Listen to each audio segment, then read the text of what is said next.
আসসালামু আলাইকুম, সবাইকে স্বাগত জানাচ্ছি দ্য ভিউজে। আপনাদের সাথে আছি আমি ফারজানা হাসিন। ইসলামী প্রজাতন্ত্র ইরানের প্রেসিডেন্ট ডক্টর মাসুদ পেজেশকিয়ান বলেছেন, ষষ্ঠ দফা বৈঠকের আগে যখন আমরা কার্যত আলোচনার মধ্যেই ছিলাম, তখন আমেরিকা বাস্তবিক অর্থে আলোচনার টেবিলে বোমা মেরে কূটনীতি ধ্বংস করে দিয়েছে। আমেরিকার সাংবাদিক টাকার কার্লসনের সাথে এক সাক্ষাৎকারে এ কথা বলেন।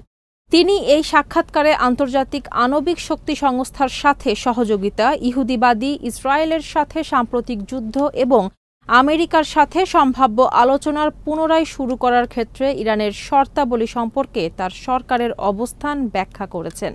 সাম্প্রতিক যুদ্ধ সম্পর্কে পেজেশকিয়ান বলেছেন, আমরা যুদ্ধ শুরু করিনি এবং আমরা এটি চালিয়েও যেতে চাই না।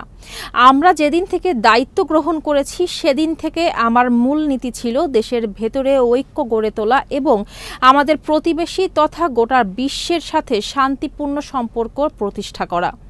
ইরানের শান্তিপূর্ণ কর্মসূচির বিরুদ্ধে নানা অভিযোগ প্রত্যাখ্যান করে প্রেসিডেন্ট বলেন, বাস্তবতা হল নেতানিয়াহু 1992 সাল থেকে এটা তুলে ধরার চেষ্টা করেছে যে ইরান পরমাণু অস্ত্র তৈরির চেষ্টা করছে। মার্কিন যুক্তরাষ্ট্রে ক্ষমতায় আসার প্রত্যেক প্রেসিডেন্টের মাথাতেও এই একই জিনিস ঢোকানোর চেষ্টা করেছে। তিনি আমেরিকার প্রেসিডেন্টদের মাথার মধ্যে এই মিথ্যাটি স্থাপন করার চেষ্টা করেছেন যে ইরান পারমাণবিক অস্ত্র তৈরির চেষ্টায় আছে। তিনি আরও বলেন, আমরা কোনোভাবেই পরমাণু অস্ত্র তৈরি করতে চাইনি, এখনও চাচ্ছি না এবং ভবিষ্যতেও তা করব না। এটা সর্বোচ্চ নেতার আদেশ এবং ফতোয়া।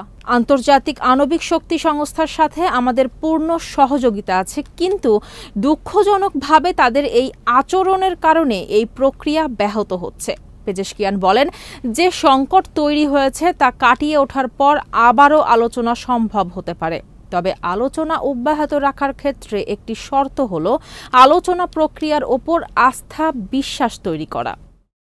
এরই সাথে শেষ করছি সংবাদ। সবাই ভালো থাকুন, সুস্থ থাকুন আর নিরাপদে থাকুন। আল্লাহ হাফেজ।